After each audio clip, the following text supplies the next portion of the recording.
करा. सर्वेचा उद्देश हा बेसिकली खास रेग्युलर ऍक्टिव्हिटी जी आहे ती एक्सप्लेन करणे आणि साधारणतः 21% बोललो की इंटरेस्ट करता आपल्याला 21% करणार नाही. कारण काय होतं की बायोटेक्निक डेव्हलपमेंटचा रिस्पॉन्स आहे बायोटेक्निकल चेंज होत नाही. आपल्याला वाटतं की पॉझिटिव्ह इफेक्ट होईल तर इंटरेस्ट फॉरवर्ड लोक सरकार वाढत नाही आणि इंटरेस्ट मग आपण वाढत जाते वाढत जाते लोकांचं काय पण ते पर्यंत काय आउटपुट दिसत नाही. तर बाकी आहे फोर्स केल्याशिवाय तर बघू होत नाही. त्यामुळे 21% इंटरेस्ट आहे तो ठेवायचा मेन उद्देश आहे खास करून सगळे पण याच्याकडे दुसरा उद्देश नाही आहे. तर बेसिकली मागील वर्षाचा ऑडिट ॲक्च्युली आतापर्यंत आपली ऑडिट आहे तिन्ही ऑडिट आपली दर्जामध्ये आहे. तर ज्या वर्षीच्या ऑडिट आणि पहिल्या ऑडिट आता आपण साधारणतः 2018 पासून मेंटेनन्स मीटर ठेवला. त्याच्यानंतर आपण 2021 पासून आपण 250 इम्प्लिमेंट केली आणि आता जवळपास 7 वर्ष झाले आपण तो मेंटेनन्स थोडक्यात पाहिलं तर 250 माहिती काही जास्त नव्हती. तर बेसिकली साधारणतः जे इनिशियल चालू होतं म्हणजे ज्यावेळी आपण सगळी कागद घेतली होती त्यावेळी वार्षिक 9 लाखाच्या खाली होतं. त्यावेळेस आपण घेतलं त्यावेळी 4 लाखाचे इन्व्हेस्टमेंट 9.5 लाख आज आपण 45,000 होतो. तर आपले इन्व्हेस्टमेंट होते शिवाय आपले बाकीच्या ह्याच्यामध्ये सगळेच म्हणजे ॲक्टिव्हिटीमध्ये सगळ्या ठिकाणी वाढ झालेली इंग्लिशमध्ये सगळ्यांना माहिती. त्यामुळं जो कालांतराचा पिरियड झाला आहे आता याच्यामध्ये आपण आता फक्त काय करतो मेंटेनन्स चार्जेस रिपेअरिंग सिंकिंग फंडचा आपण विचार नाही केला. प्रॅक्टिकली विचार केला तर आपण 7 वर्ष झाले वाटतो जुलै 2018 पहिले पैसे चालू झाले. मी स्वतः मला आता यावर्षी आम्ही रिसेंटली आपण हे आपला इंटरव्ह्यू सुद्धा आपण घ्यायचा नाही. कारण काय की खर्च भागवतो चालू तर याच्यामध्ये बेसिकली वापर पण होतो त्यामध्ये पण नाही पण नाही केला पण प्रॉब्लेम काय होतं की त्याचे खर्च कसे वाढत आणि ते कसे कमी करायचे आवड आपली चालणार नाही. कारण ह्या वेळेस तुम्ही 700 कोटी भेटू शकत नाही. बेसिकली वेळ असेल तुम्हाला आता त्यामुळे सिरीजला दोघं आम्ही 7 वर्ष झाली.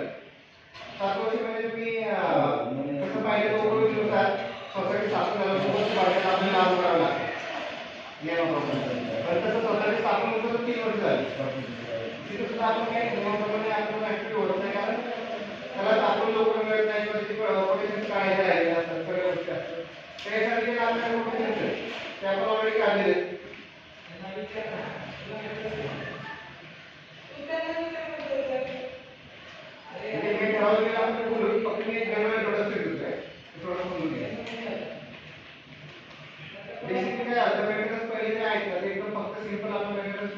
आपण चार्ट काढला चार्टवर चालवलं चार्टची तुम्ही इन्क्रिमेंट लिगली झाली म्हणजे बेसिक व्हॅल्यू जी आपण बेसिक मध्ये ठेवली होती ते 750 रुपये वाढली. त्यामुळे आता काय होतं की ज्यावेळी आपण एक्सपेन्सेस करायला जातो आणि आपण त्या स्टँडर्ड मेंटेन करायचं झालं तर ते आपल्याला होत नाही. आता स्टँडर्ड हा एक महत्त्वाचा जीवनाचा विषय तुम्ही कन्सिडर केले तुम्हाला त्या स्टँडर्डमध्ये जायचं तुम्ही ऑब्जेक्टिव्ह त्या स्टँडर्डमध्ये झालं. शेवटी आपण म्हणतो की शेवटी आपली ग्रोथ आपल्याला करावी लागते. दुसरं तिसरं कोणाला आपल्याला आपली ग्रोथ करून द्यायची. बेसिकली आपल्या जे काही इश्यू असतील ते आपल्याला आपले सोडवायला लागतील. आपल्या समस्या असतील तर आपल्याला आपला खर्च करावा लागेल. आपल्या खर्चासाठी काय कोणी असं येणार नाही तरी सुद्धा आपण आमच्या फंडाला आपण देतोय. कारण काय होतं की दिवसेंदिवस हा जो खर्च वाढवणे हा खूपच टफ आहे. म्हणजे फॉर एक्झाम्पल विचार केला तर 2020-21 ला आपण लाईट भरलं तर 2.5 लाख रुपये आणि आता आपण भरतोय 24.5 लाख रुपये आणि आता रिसेंटली पण हे वर्षी 8 इन्क्रिमेंट त्याच्यामध्ये. तर हा खर्च आहे तो 15 लाखाच्या प्लस गेला फक्त लाईट एमसीचा रिक्वायरमेंट आता काही जवळपास 30% पुढे इन्क्रिमेंट झाली.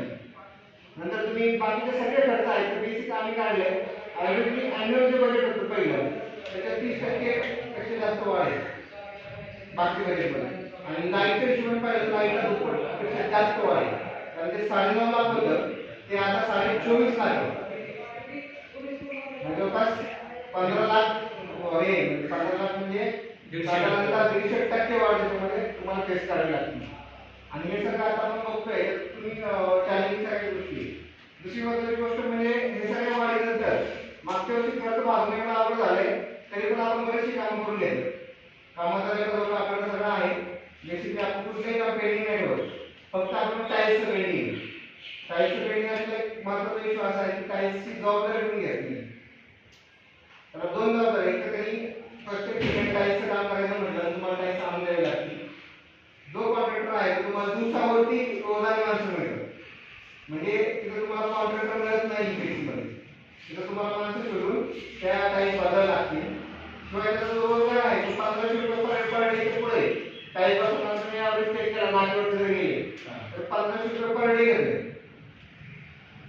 आणि हे काम करायला कोणी तयार असेल तर एका खूप दिवसाचं पेंडिंग आहे. एजंटच्या माणसाचा मार्ग लागली तर ते होईल. त्या व्यक्तीला काय करावं लागेल की किती दिवसाच्या टाईल्स सुटल्यात, तुम्ही दोन्ही कुठून आणताय काय आणताय बसवायला ते व्यवस्थित बसवलं पाहिजे. पहिली गोष्ट मटेरियल आणणाऱ्या सगळ्या गोष्टी आहेत. मटेरियल म्हणून आपण आणून देऊ शकतो जवळपासच्या दुकानात. मटेरियल काढावं लागतं. शिवाय तुम्ही बसवलं त्या दिवशी त्या फ्लोअरवरती लोकांनी मुवमेंट केली नाही पाहिजे असतील त्या गोष्टीची काळजी घेण्यासाठी तोपर्यंत त्या फ्लोअरला कोणी अधिकृत व्यक्ती समोर येत नाही तोपर्यंत काम करू नये असं माझं मत. कारण काय होतं जी काही रिस्पॉन्सिबिलिटीज आहे ती त्या फ्लोअरच्या व्यक्तीने घ्यावी. म्हणजे जेणेकरून तो पहिला खर्च व्हायला जाणार. कारण काय म्हटलं ना तरी 7 जरी खर्च उघडला ना तरी त्याला टाईल्सचा बॉक्स त्याच्यासोबत एक बॉक्स जाऊ शकतो 8. कारण काय होतं 8 खर्च मागं 12 खर्च वेगवेगळा नाही काढताना खर्च कुठले आहे. अशी काही क्रिटिकल काम आहे की आपली पेंडिंग आहे. नंतर आपलं सिरीज काम पेंडिंग बजेट आले आता आपल्याकडं. त्यांनी ग्रेडेजने आपल्याला 1,25,000 बजेट दिले सगळ्याकडे 500 गाव सिरीजचे 2 टाकायचे सगळं.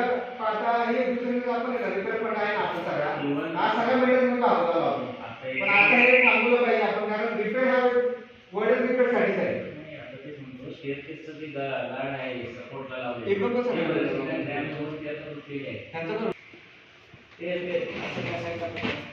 तर ह्या ज्या गोष्टी आहेत बेसिक्स मध्ये आता ते शेअर कसं बोलले तर पण एक माणूस पाहिजे प्रत्येक वेळी बघायचं तर ठीक आहे. तिथे बिझनेस कमी आहे तिथे एवढं मेरिट येणार नाही लोक बघायला. पण फ्लोअरच्या टाईम मध्ये खूप मेरिट येणार आहे स्वतः. त्याच्यानंतर महत्वाची गोष्ट म्हणजे गॅस वाढीनंतर आपण 3 महिन्यापेक्षा अधिक रक्कम द्यावी. फायनान्शियल डिफॉल्टर आपल्याला पाणी देण्यासाठी आपली लाईट लागेल. आपलं लाईट बिल हे बेसिकली पीसीएमसीचं पाणी आलं तरी 80,000 रुपये असतं. पीसीएमसीचं पाणी नाही आलं तर आपले 1,20,000 1,40,000 होतात. शहरात लाईट नसते तेव्हा आपल्याला टँकर आणायला लागतं. पाणी नसतं आलं टँकर आणायला लागतं. तर मग पाणी हा कुठल्याही प्रकारे फुकट प्रकार नाही. पीसीएमसीचं पाणी बिल 20 ते 25,000 रुपये येतच.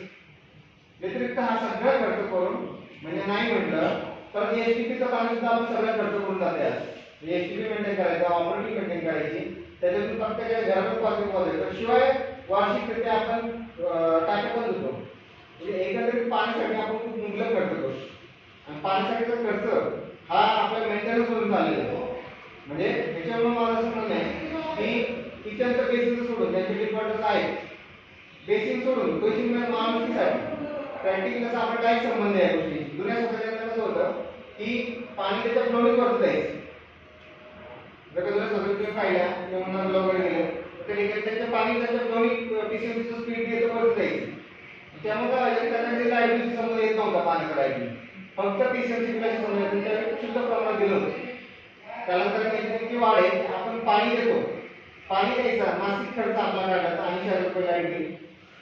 एसटीपी 20,000 रुपये प्लस लाईट बिल एसटीपीचा 10,000 रुपये प्लस मेंटेनन्स वेगळा असं सगळं करता आपल्याला 1,30,000 रुपये खर्च हा बेसिकली पाण्याचा होतो. कमीत कमी 1,30,000. त्याच्या पुढे बोलायचं कारण बरेच मोठा होतात ते होतात. अॅन्युअल 1,00,000 लाखाचं तुम्ही फक्त बजेट तुमचं पाण्याचं आहे पर मंथ. म्हणजे बेसिक लोकांना काय झालं आपल्या हा प्रॉब्लेम आपल्याला चाललाय किंवा आपण सोसायटी चालवताना नवीन होतो आपल्याला समजलं नाही की पाणी हा प्रकार असं दुर्लभ होणार एका दिवशी की त्याला एवढे पैसे लागतील. तर त्या गोष्टी प्रॅक्टिकल जवळपास बिना टँकरचे आपल्याला 1,50,000 रुपये महिन्याचे खर्चच जातात जे बेसिकली पाणी पोहोचवायचं खर्च आहे. आणि जर का त्याच्यावर टँकर आले वार्षिक तर तुम्ही त्याची किंमत करायची पाहिजे. ही सगळ्यात मोठी गोष्ट आहे. म्हणजे पाण्यामुळे वाढणारा खर्च आणि पाणी इथे बेसिक गरज आहे.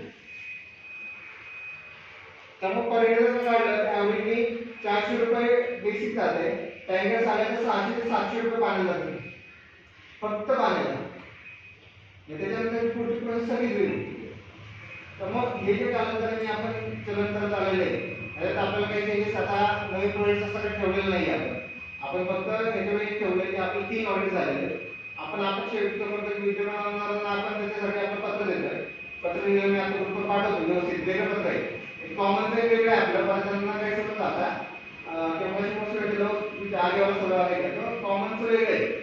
कॉमनची मागणी वेगळी आहे. सोसायटीची आपली वैयक्तिक मागणी आहे त्यांच्याकडे, की आमचे 3 ऑडिट झालेले आहेत. तर आपण 250 प्लस आहे, आजीवन आपल्या सोसायटीला 50 लाखाचं आंदोलन शकतं. त्या अंतर्गत आपण अंतर्गत मागतोय की सगळ्यात मोठं रेट झालं पुढे सांगतो मला. जरी आपण ऑडिट करत आपली हाईट आणि ती रेट हा कॉन्स्टंट राहिला, म्हणजे 7 वर्ष पूर्वी रेट आपण प्रोसेस सोसायटी चालू 7 वर्षाच्या रेटमध्ये फक्त 10 ते 12% आपल्याला वाढ मिळते. पण ॲव्हरेज वाढ 30% पुढची रेग्युलर आहे आणि एमएससी मध्ये 150%. बरोबर. म्हणजे जर तुम्ही रेटला पाहिलं तर 30% ठीक आहे, पण सस्टेनेबल होतो मागणी, पण एमएससी सस्टेनेबल नाही राहील.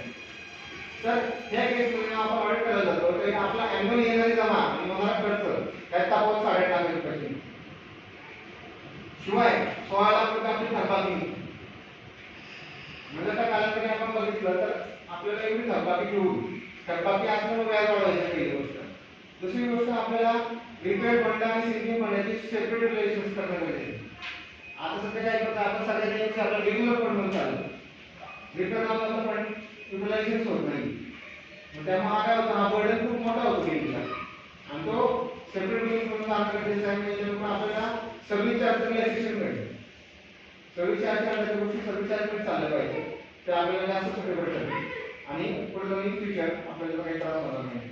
म्हणून आता काय करणार आहे की आपण अंदाजन पद्धतीने आपण देतोय की बाबा तुम्ही आम्हाला करून द्या, कारण त्या फेजमध्ये आपल्याला जर झालं तर चांगलंच आहे. जर का त्या ठिकाणी आन्सर नाही भेटलं तर एकदम क्लिअर स्टोरी अशी आहे की अजून सुद्धा आपले पुढच्या वर्षी 30 लाख रुपये लागले जाते.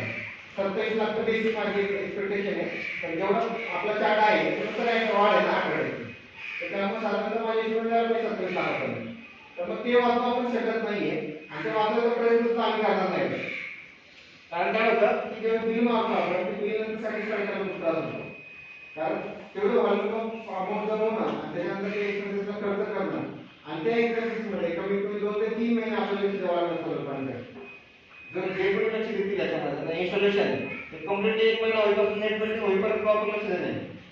म्हणजे आपल्याला टाइम कन्झ्युमिंग पण आहे स्वतःचा, वैयक्तिक फंडाला पण टाइम कन्झ्युमिंग आहे. तेवढं काही जॉब नाही करणार आपल्याला करून बघितलं त्याच्यासाठी जेवढा त्रास होतो प्रॅक्टिकली तो खूप मोठा आहे. कारण काय होतं की सगळ्यात मोठी गोष्ट आहे मला इनिशिएट केलं पुढचं जाऊन नेक्स्ट लेवल की मॅनेजरच नको आपल्याला. आपल्याला फक्त अकाउंट्स बघण्यासाठी आपल्याला पेमेंट येतात का एक वेळ बघण्यासाठी माणसाची गरज आहे. त्या डिस्प्लेवर तुम्ही आलेले बाकी कामं आपण कोऑपरेटिव्ह सेक्टरची माणसं आहोत, आपण आपली कामं सुरू आणू शकतो, आपण एक दुसऱ्याला कामं मदत करू शकतो. फक्त प्रॉब्लेम पुढे येतो तो रिकव्हरी फंडेमेंटल प्रॉब्लेम आहे की साधारणतः 250 फ्लॅट्स मध्ये निगोशिएबल खूप आहेत. प्रत्येक वेळी चेक करणं, प्रत्येकाला प्रत्येक पाठवणं, प्रत्येकाला प्रत्येक वेळी डिमांड करणं, हे जे मॅन्युअल पद्धतीने व्हायला पाहिजे त्याशिवाय लोक वर्क करत नाही. ऑटोमॅटिकली जातं सर्व पण ऑटोमॅटिकली रिस्पॉन्स मिळत नाही. त्यामुळे ही जी पद्धत आहे तेव्हा फक्त तेवढंच काम झालं की माणूस ठेवला, कारण त्याच्या पुढे जाऊन जेव्हा आपण जातो एक कम्युनिकेशन लेवलला, तर कम्युनिकेशन लेवलला माझं असं म्हणणं आहे आता की आपण कोऑपरेटिव्ह सेक्टर आहे, लोकांनी पण कोऑपरेटिव्ह सारखं बिहेव केलं पाहिजे आणि कोऑपरेटिव्ह सारखं योगदान दिलं पाहिजे. म्हणजे कुठल्याही गोष्टीत आपण असं म्हणतो की झाडं लावायला आम्ही श्रमदान केलं, तसं श्रमदान तुमचं कोऑपरेटिव्ह मध्ये झालं तर त्याच्यात पुढचा नेक्स्ट वे नाही तर ती पोझिशन झाली कामाची ती पोझिशन आपण चालू ठेवतो आणि थोडी विजिबिलिटी देतो. कारण काय होतं या सगळ्या डिस्टर्ब व्हायच्या मनावरती जे व्यवस्था बांधतात त्यांना डिस्टर्ब होते असतं. प्रत्येकाचा व्यवसाय नोकरी प्रत्येकाच्या प्रत्येक गोष्टी आहेत असं एवढं पण फ्री नाही या गोष्टीमध्ये की फ्री आहे म्हणून करतोय, सगळ्याला मिळालं काम आहे. तर मग आता त्या गोष्टीमध्ये पडायचं का नाही पडायचं. आणि दुसरी महत्त्वाची गोष्ट बॅलन्स शीट निगेटिव्ह आहे 8.5 मग आपला रेव्हेन्यू ऑडिटरने सांगितले रेव्हेन्यू माहिती वाढवावं लागेल तुम्हाला तरच तुम्हाला काही फ्युचर बेनिफिट होतील. कारण आता जरी आपण उद्या सगळं झालं किंवा ते तत्सम लोन थोडं जरी गेलो करायला तरी आपली बॅलन्स निगेटिव्ह मध्ये तुम्हाला पॉझिटिव्ह मध्ये जायचं असेल तुम्हाला तुम्ही जनरेशन पुढे गेले आम्ही ते शो करायला लागायची फंड आहे. हा कुठल्याही लोकांना एक व्यवसाय वगैरे करतो की गोष्टी प्लस मध्ये गेल्याशिवाय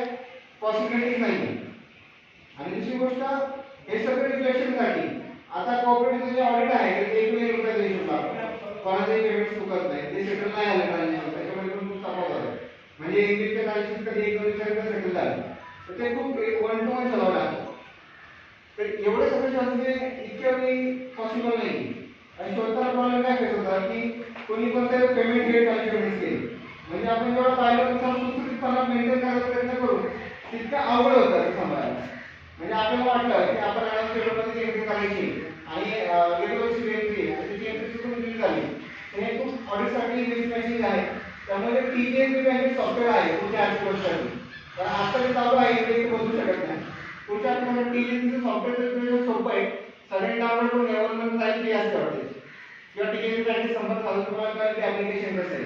त्याचा बेसिक बेनिफिट होईल की जे आपण स्टेटमेंटवरती पेमेंट देतात सध्या त्याचा प्रॉब्लेम होतो की माणसं द्यावं लागतं आपल्याला एंटर करायला. ते एंटर करणं म्हणजे काही जर वाटतं असेल की त्याला 10 पेमेंट टाकायला त्याला काही नाही टाकायला असे भागीदारासाठी चुकीचं वागणे लोकांकडे.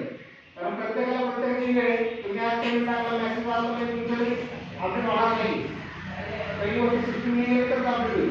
नेमके 4-5 दिले परवडत आहे आपल्याला. तर एखाद्या वेळेला एक वेळ फायदा दिला परवडत नाही. तर जी प्रक्रिया पाहण्यासाठी टीजीएसबी काय करते स्टेटमेंटवरती आपण रिजेक्ट होतो किंवा ऑनलाईन लॉगिन केला तुमच्या सिस्टमवरती सोसायटीचा वेगवेगळ्या लॉगिन भेटतो या सगळ्या एंट्रीसाठी डाटा एंट्री एअरबी लॉगिन सोसायटी. तर त्याच्यावरती जर त्या ट्रान्झॅक्शन क्लिक केलं तुम्हाला फक्त प्लॅटफॉर्मला येतं. म्हणजे जी सगळी रिसिप्ट करायचा जो गोंधळ आहे हा डायरेक्ट आहे. आता हा रिसिप्ट करण्यासाठी आपल्याला खूप सारा त्रास होतो. रिसिप्ट शोधणं आता काय आलंय आता 3 वर्ष आपण बघतोय त्यामुळे आपण गव्हर्नमेंट पाठवते समजतं की कोणी पेमेंट पाठवले की नाही पाठवली त्याच्यावरून आपण क्लिक करतो तरी सुद्धा 2-4 ट्रान्झॅक्शन फॉलो येतात. कारण काय होतं की काही ठिकाणी टेरेंट सुद्धा पेमेंट करतो. मग होतं काय की टेरेंटचं नाव असतं तर ह्या सगळ्या रेग्युलेशनसाठी आपण ॲपकडं मला वाटतं पुढच्या आर्थिक वर्षामध्ये आपण टीजीएसबीला जाणं गरजेचं आहे. कारण त्याची पण कॉपरेटिव्ह बँक आहे त्याचा काही खर्च नाही आहे लोकांना आणि युटिलायझेशन बघितलं मी आता 7 दिवस आम्ही कॉलेजची पण बघत होतो ते आम्हाला खूप युजर फ्रेंडली युटिलायझेशन वाटलं आणि शिवाय त्याचे चार्जेस नाही देऊ शकतो. आता काय होतं की आपण एक प्रकारचे सॉफ्टवेअर असतो आपल्याला त्याचे चार्जेस पेच करणे नाही उलट एडिटरसाठी बेटर आहे की आतापर्यंत बराच त्यांच्याकडे आमचा नंबर काही जण आहे शेअर होतो आपण आता आपल्याला माहिती डाटा प्रायव्हसी होती गुगलला कम्युनिकेशन मध्ये नंबर त्या कंपन्यांनीच करतात. तर त्यामुळे टीजीएसबी बँकेतून खूप सोयीस्कर आहे. तर बऱ्याच जणांनी आम्ही इंडियन इन्शुरन्स नाही केलं याला कारण असं आहे की सेफ्टी मोबाईल बँकिंगमध्ये सेफ्टी असावी म्हणून आम्ही इंडियन इन्शुरन्स नाही करत. नेमके आमच्या एखादा व्हायरस आम्हाला बँकिंगमध्ये क्रिएट होऊ नये त्याच्यासाठी लोक बरेच लोक इन्शुरन्स नाही करतात. तर हा जो इश्यू आहे तो आपल्याला सुरू करावा लागेल.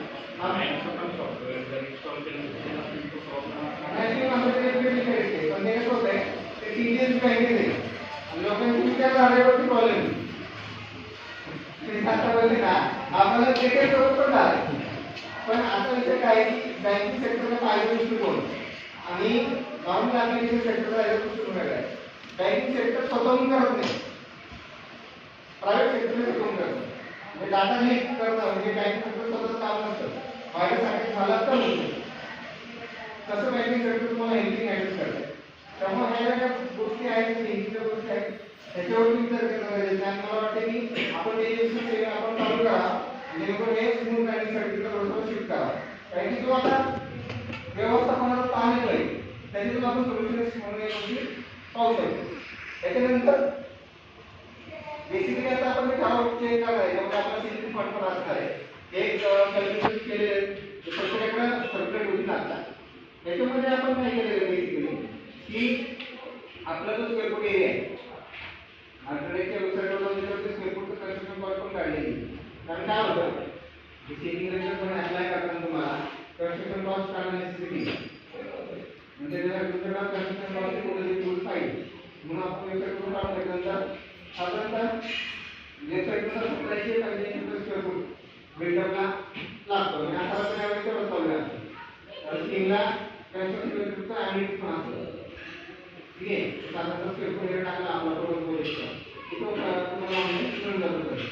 अशा पद्धतीने काढलेलं आहे. त्याच्यामध्ये चेंजेस काय काय होतात की तुमचा सिम्प्लिसिटी पण आणि रिड्यूस लँड एरिया गुणिले कन्स्ट्रक्शन कॉस्ट इंटू 0.25% वार्षिक पद्धतीने लागू होत असतो. सेम टेम्परेचरमध्ये फक्त 0.75% लिटर काम होतं. ह्याच्या काही गोष्टीचे टेक्निक आहे ते आपल्याला थोड्याफार प्रमाणात लक्ष द्यावे लागतील. आणि सगळ्यात महत्त्वाची गोष्ट म्हणजे तुम्ही जो पाण्याचा विषय मी हे केला आहे तर पाण्याचं माझं म्हणणं आहे की पाणी हा विषय सर्विसच्या वेगळ्या पद्धतीने हे करा, कारण पाण्याचं नियंत्रण ठेवणं खूप गरजेचं आहे. मागच्या आपण पाहिलं की बेसिकली आपण देतच राहिलो तर पाणी वापरायचं कमी होतं. पाणी ऍक्च्युली नैसर्गिकरित्या पाणी वापरायचं कमी वापरलं पाहिजे ही गरज आहे. पण काय होतं प्रॉब्लेम की आपण देतच राहिलो तर पाणी संपत नाही. बरं पाणी द्यायचं कशी खर्च काढला तर 700 रुपये कसे पण जातात पर मेंबर, कसे मग फक्त पाणी जातं. मग आपण एवढं नुसतं पाणी हे मिनिमम सांगितलं आणि याच्यात बोरिंग वाढलं तर वाढलं टँकर्स वाढले 220 रुपये तरी वाढत कळत नाही. तर मग 1000 रुपये खर्च जर तुम्ही जाणार असाल पाण्यासाठी तर पाणी हा सेक्टर जो आहे तो उपयोजनेमध्ये पण मेन्शन आहे की तुम्ही नॉर्मनुसार काढा किंवा मग पाण्याचे सेपरेट चार्जेस काढा. कंबाईन सोल्युशन तुम्हाला काढायचं असतील तुम्ही पाणी सेपरेट चार्जेस करा. मीटिंगमध्ये थोडं म्हणतो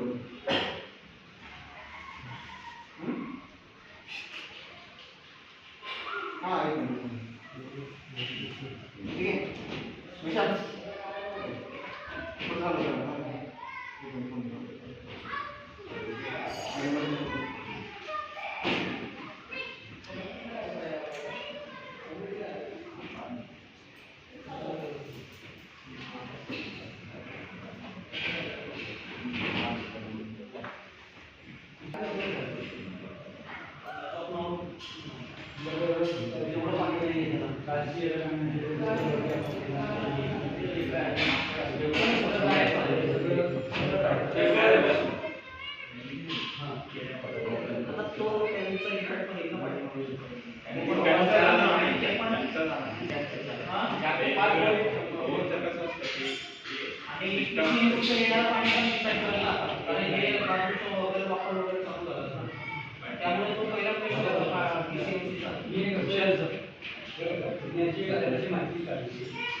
माहिती मिळाली बोरिंगचं काय असतं त्याचं जे पाणी जलप्रकरण असतं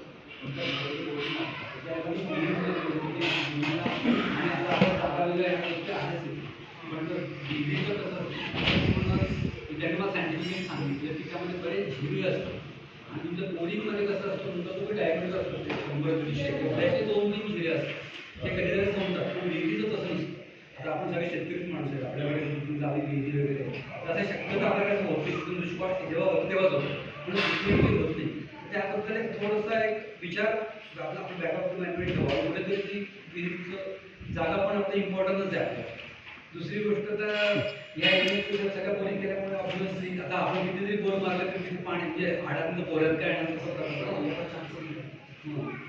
बोर करायला चान्स म्हणजे विहिरीला पण चान्स नाही असं काय कुठे करणार नाही आपण विहिरी म्हणजे सोसायटी प्रेमायसेस मध्ये अलाउड आहे सुरुवात आहे नाही इथे होते करता येईल बोलून घेऊ कसं आहे तुम्ही विहिरी जरी करायचं म्हटलं तर तुम्हाला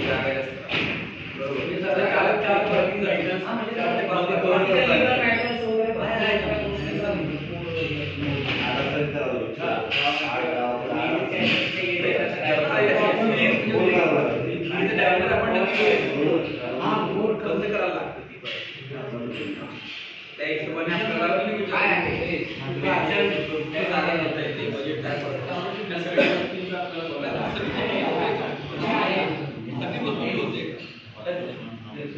जी आहे मेंटेनन्सची वस्तू असते पॉईंट काय आहे का आपण आपल्या करतोय 2250 आता आपण जे करतोय 2250 मध्ये त्या 2250 मध्ये आपले रेग्युलर खर्च जात आहे.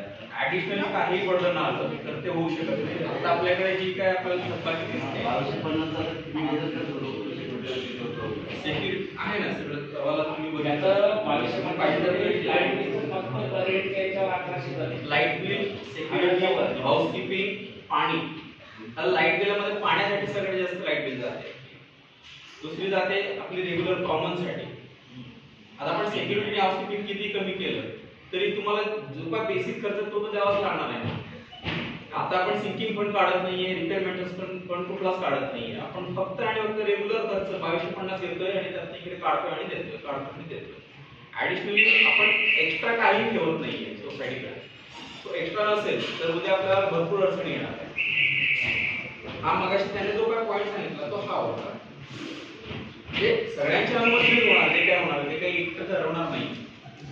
त्यासाठी सब आहे.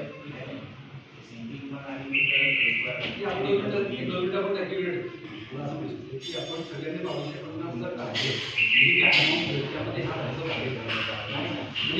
एक दोन गोष्टी म्हणजे अमुक आवश्यक आहे सगळ्यांनी 100% 2250 जरी आले तर वर्षाला 8.5 मायनस असं काय होतं की जे सेव्हिंग फंड पण नाही आणि जे लोक देतात ते 50% देतात मग आपलं वेगळं वाढवून होऊ शकतं. त्याकरता मग आपण मागे होता म्हणजे काहीतरी बदल त्याला काय करायचं का किंवा काय करायचं मग इथे जर काही लोक 35-40 असेल तर मग काय होईल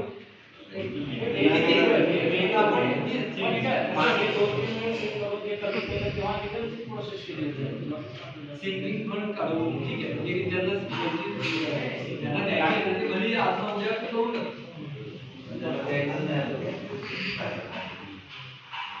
मला असं वाटतं की आता बऱ्याच लोकांनी लोन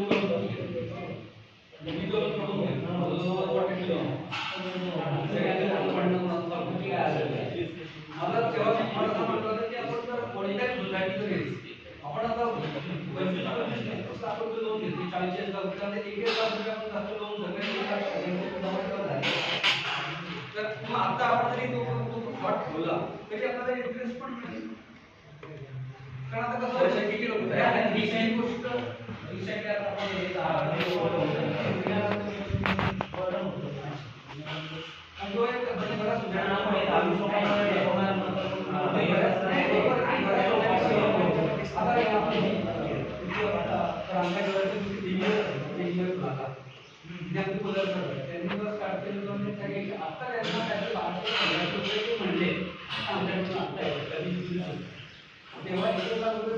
तेव्हा दोन पण होऊन जातो त्या दोन मित्रांना जसं काय थॉट मध्ये ठेवा असं मी म्हणत असं काय माहिती का जे सोसायटीमध्ये आपण एकदा सांगून घ्या म्हणा सगळ्यांची संमती जरा लागेल त्याकरता 2-3 महिन्यामध्ये तो भरा तो 1 लाख रुपये काढला आणि सांगितलं 3 महिन्यामध्ये आपल्याला 1 लाख भरायचं 4 महिन्यामध्ये तर कुठेतरी फंड्स तयार होते.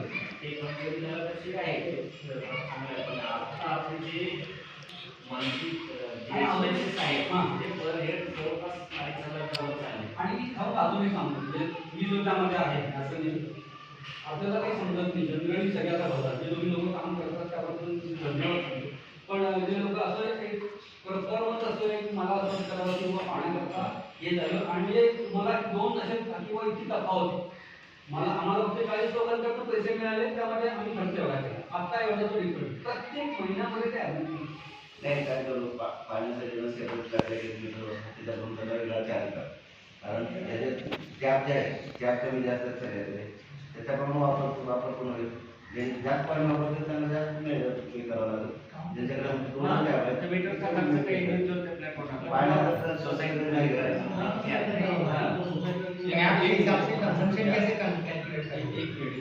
थोड़ा पॉइंट क्लियर करता हूँ सर का कह रहे हैं मीटर लगाने का बट अभी क्या है ना कि हर एक फ्लैट में एक ही कनेक्शन नहीं है, अलग अलग लाइन है तो हर एक लाइन को आपको मीटर लगाना पॉसिबल है क्या? पहले एक बात है अगर 5 लाइन है तो 5 लाइन को आपको 5 मीटर लगाना है एक फ्लैट. एक एग्जाम्पल दे रहा हूँ, वैसे नहीं बोल रहा हूँ कि 5 एक ही इसमें बची बट अगर आपने 5 लाइन को 5 मीटर लगा दिया तो लगाओगे कैसे? पहली तो ये बात है. रीडिंग कौन लेगा? डायरेक्ट लाइन में उसका रीडिंग कौन लेगा? उसका मेंटेनेंस का चार्जेस और जो मीटर लगाएगा उसका खर्चा कौन करेगा? एक काम करता है आपल्याला ग्रीन लाईट पाईपलाईन बनवणार त्याला काही कळवा सगळ्या त्या प्लॅटला त्या बोर्डला जेवढे का असतील तर मग ते कॉमन मीटर कॉमन करू कारण कॉमन केल्यावरती त्या माझ्या लाईनमध्ये आहे वर गेस्ट माझ्या लाईनमध्ये मी म्हटलं की माझ्या घरात चालू होईल माझ्या वरती दोन्ही पुढे बिलिंग वाईज करू शकतो मी काय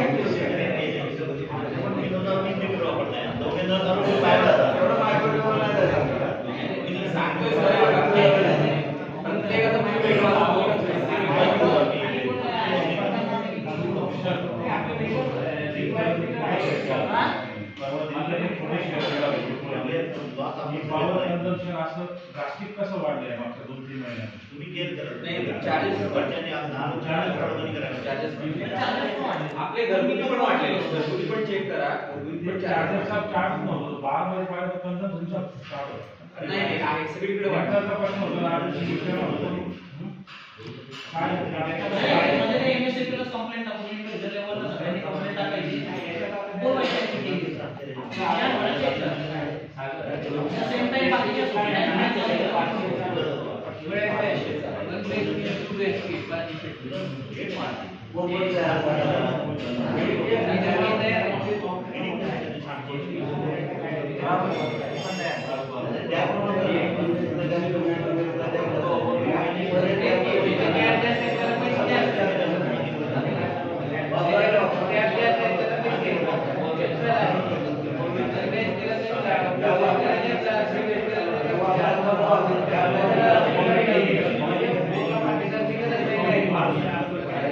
पाणी गेली दिवाळीला टोटल द्या दिवाळी पैसे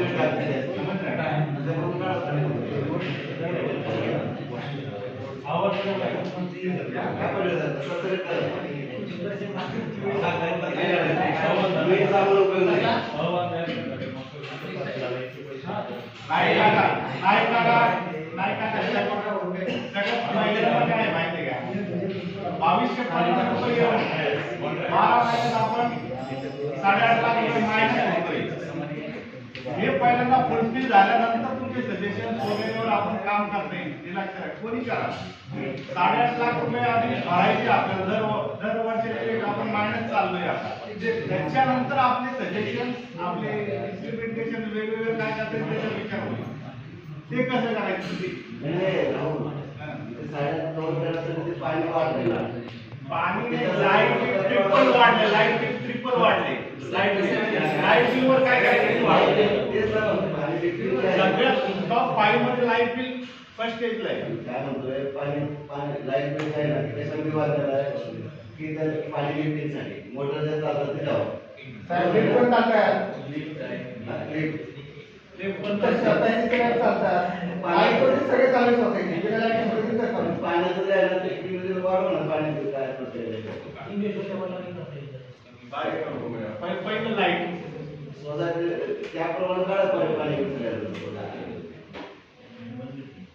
पाणी बिल किती % वाढले लाईट बिल किती % वाढले सगळ्याकडे वाढ होते पण आपण जेव्हा सोसायटी हातात घेतली तेव्हापासून जो खर्च आपण कॅल्क्युलेट केलाय आपण त्याचप्रमाणे मेंटेनन्स केलं बाकी खर्च तर सगळ्या ठिकाणी वाढतात. सिक्युरिटी जरी आज आपण एखादा सिक्युरिटी जरी ठेवला तरी तो काय म्हणतो दरवर्षी मला काहीतरी वाढ भेटली पाहिजे कुठली एजन्सी येऊ दे जसं आपण म्हणतो की आपला पगार वाढला तर त्याही लोकांना वाटते की आपलं वाढलं पाहिजे तेही मागणी करतात पण आपण त्यांना अजून दिलेलं नाहीये पण आता येत आहेत त्या गोष्टी पण कानावर येतात त्यासाठी मध्ये काही हॉस्पिटलचे लोक आले आणि निघून गेली का तर त्यांना वाढून मिळत नाही सिक्युरिटी पण त्यामुळेच बदलतात आता ठीक आहे आपल्याकडे टिकून आहे म्हणून आहे आता लाईट बिल पण वाढलंय पाण्याचा खर्चही वाढला असं काय नाही का कुठे वाढत नाही एमसीचा खर्च पण आपला वाढत जातो दरवर्षी काहीतरी पर्सेंटेज वाढून घेतात त्यामुळे आपण मायनस मध्ये जातोय सो त्याच्यावरती आपल्याला काहीतरी पर्याय तर काढावा लागेल. आता चर्चा याच्यावर कशासाठी मला एकदा कळलं काय आलं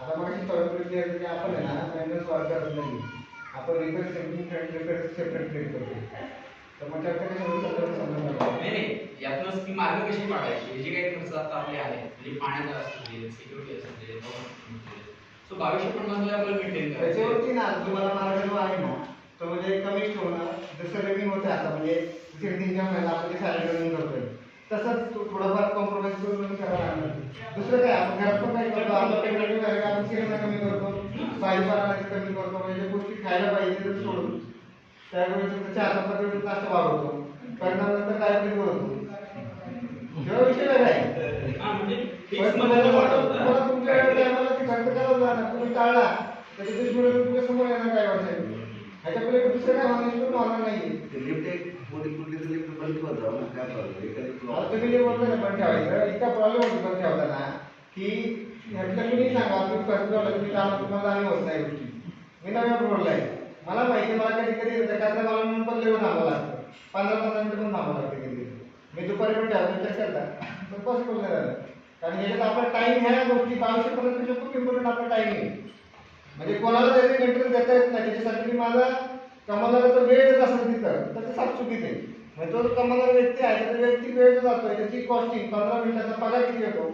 फॉर एक्झाम्पल गोपाल समोर बसलाय, गोपाल जर तुला अॅन्युअल पॅकेज मंथली तुला 1,00,000 रुपये पेमेंट देतोय, जर का तुझे 15 मिनिटासाठी तिकीट खात असेल तर तुझे 2250 रुपये अतिरिक्त करायचे. नाही, आपल्या इकडे 2 लिफ्ट आपण असा विचार करतो एकच लिफ्ट असते साहेब असला क्लास जायचंच नाही पण एक पॅकेट एकच लिफ्ट असते आणि तिथं पण नाही. त्या क्लासला आम्ही घेतलंच नाही साहेब.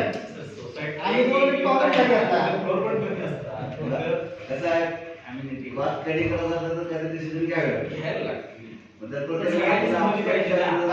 आता मला एक सांगा, आता हे काय गव्हर्नमेंट आहे का की गेले 7 वर्ष झाले एकच रट्टाला झाला, गव्हर्नमेंटला सांगितलं की बाबा लागेल PCMCच्या कंपेअर मध्ये खूप जास्त आहेत सध्याचे सुद्धा. बरं चला माझ्यापर्यंत सांगा सोसायटी घ्या, 1,500 रुपये मेंटेनन्स सोसायटीचं नाव सांगा आणि मला पुस्तकीकरण द्या. तुम्ही तुम्ही सांगा ना, मी तुम्ही सांगितलं सांगितलं साहेब उदाहरण द्या. आपल्या सोसायटीची साईज नुसार आपल्या सोसायटीची घ्या. मला उदाहरण हवं. उदाहरण दिलं तर स्विमिंग त्यामुळे 3,000 मला ते नाही इम्पॉर्टन्स, मला उदाहरण पाहिजे प्रत्येकाचं. मी तुम्हाला तुम्ही सांगतो डिस्क्रिप्शन काय सर्वे करावा लागेल. साहेब मग चुकीचं बोलताय तुम्ही. सर बिना सर्वेचं नाही, नाही, स्टेटमेंट नाही. कोर्ट व्हायलेट करत नाही. 2250 अहो नाही सर्वे विचारतो तुम्हाला मी, तुम्ही सर्वे केला मला एक्झाम्पल द्या. ठीक आहे ना, ते देऊ ना आपण. आता द्या ना हे जे मी आता मला समोर द्यावं नाही, लागेल. तसं जर म्हणलं असतं मी सर्वे करून जर केला तर जर प्रूव्ह झालं तर चला की प्रूव्ह करा. कधी करायचं त्यांनी काय ते बघावं लागलं ना, त्याच्यात काय सोल्युशन करतात. तेच बोलतो मला.